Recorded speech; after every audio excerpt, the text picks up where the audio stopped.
Eh, sino pa i-interviewin natin? Paikot-ikot na lang tayo. Sa'yo, ikaw. Kasi iba na-eliminate na natin eh.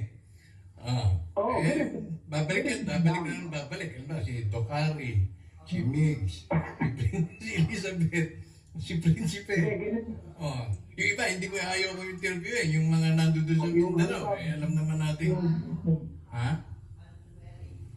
Alam eh. Ito ang gagawin natin kapag binuksan mo uli ang WN.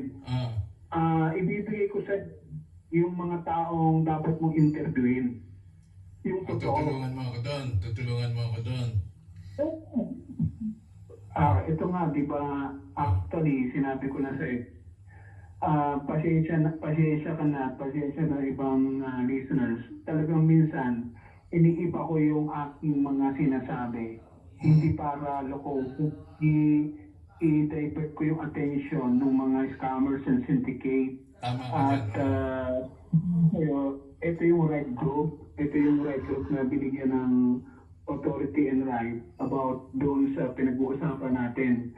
Kaya mas mainam ngayon, let us all be careful sa mga interviewing. We have to check the background. Ngayon, yung ibibigay ko sa iyo, you don't have to check the background because ako, na-check ko na sila and they are credible.